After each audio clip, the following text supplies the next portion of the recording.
Nina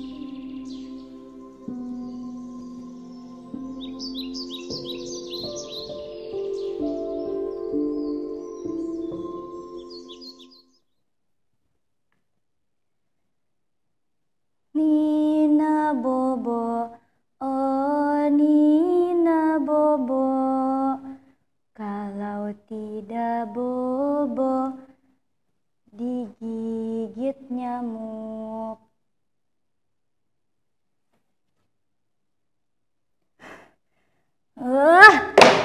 Apa gunanya? Apa gunanya lagi melukis? Kalau dunia tetap diam. Setiap garis terasa percuma. Setiap warna seakan kalah oleh kelabu hidup ini. Tapi tanganku ingin terus menggambar. Mungkin karena ini satu-satunya cara aku bicara. Ketika suara tak cukup, aku melukis. Bukan hanya di atas kanvas, tapi di atas luka-luka yang tak terlihat. Aku bukan politisi. Aku juga bukan seorang jenderal. Tapi aku punya senjata. Seni.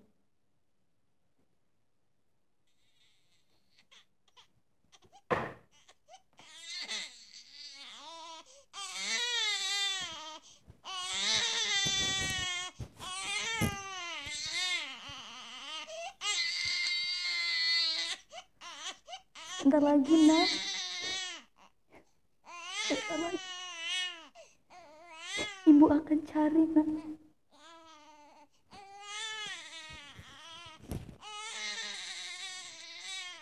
Dulu, botol ini penuh, Nak.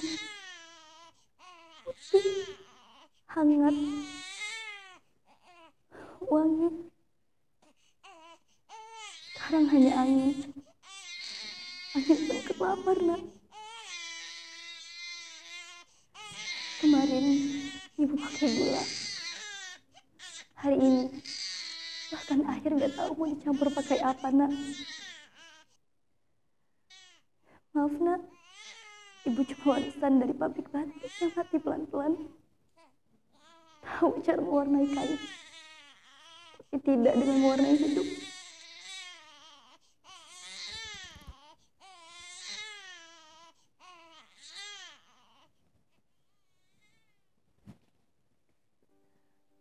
Dulu, setiap titik lilin adalah harapan. Goresan malam adalah doa. Sekarang, tinggal sobek dan berdebu. Tapi aku simpan. Karyaku selalu diremehkan. Mereka tak lihat betapa indahnya warna ini. Mereka hanya pandai berpidato. Tapi dalam berbudaya, mereka bukan siapa-siapa.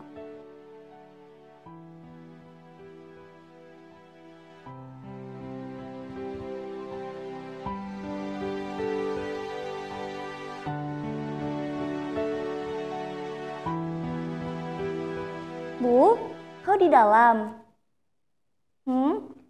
Ngelamun lagi? Ini, Bu. Daun singkong rebus. Gak enak, tapi bisa bikin kenyang. Aku juga pernah tahu rasanya. Kalau cuma perut kita sendiri yang kosong, aku masih bisa tahan.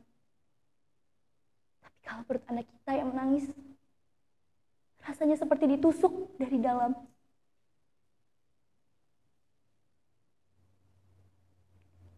Waktu suamiku pergi, aku menangis diam-diam, Bu.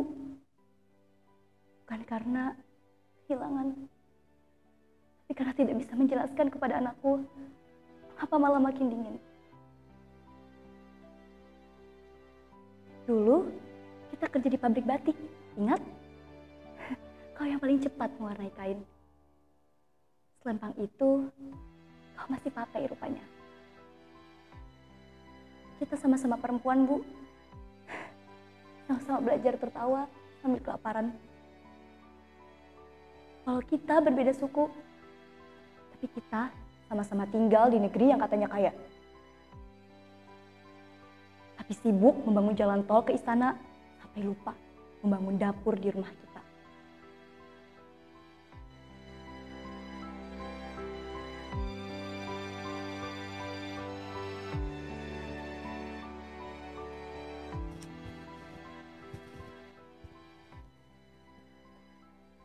Terima kasih.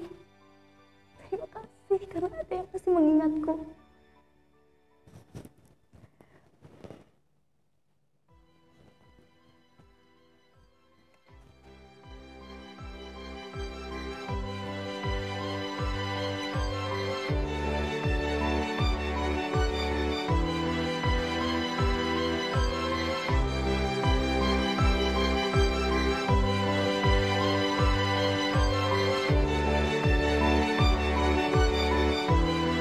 Dulu, aku punya 3 meja dagangan penuh.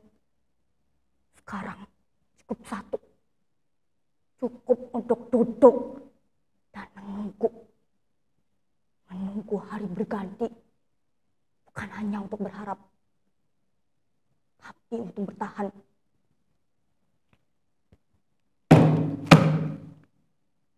Seperti roti ini. Lebih keras dari batu, tapi lebih murah dari janji-janji.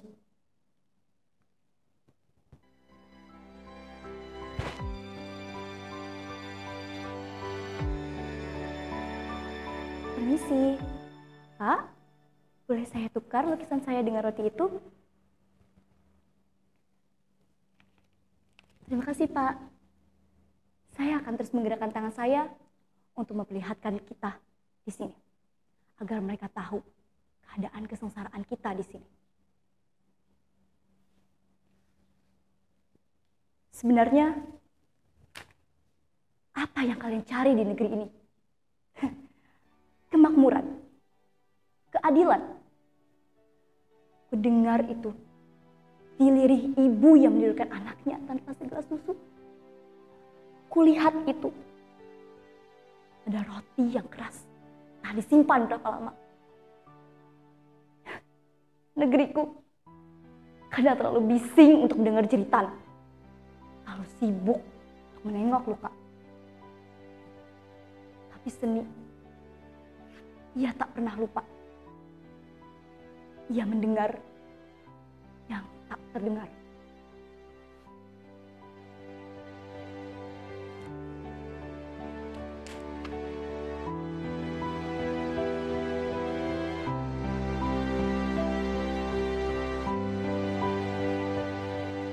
Dulu, aku lihat sosok seperti ini.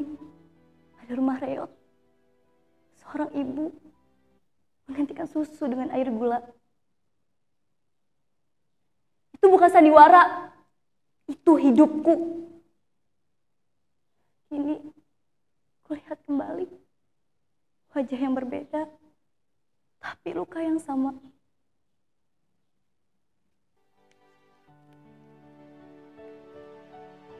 Bu, ini belum susu, tapi ini roti.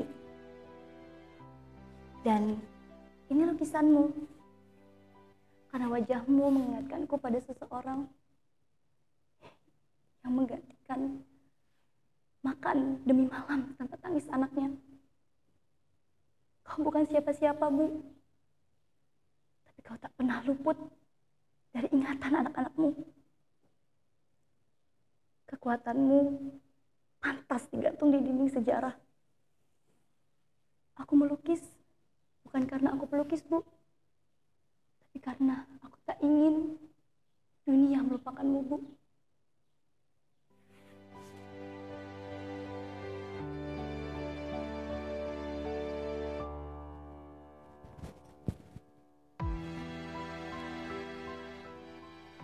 Kau lukis ibu. Padahal ibu gak cantik, gak terkenal.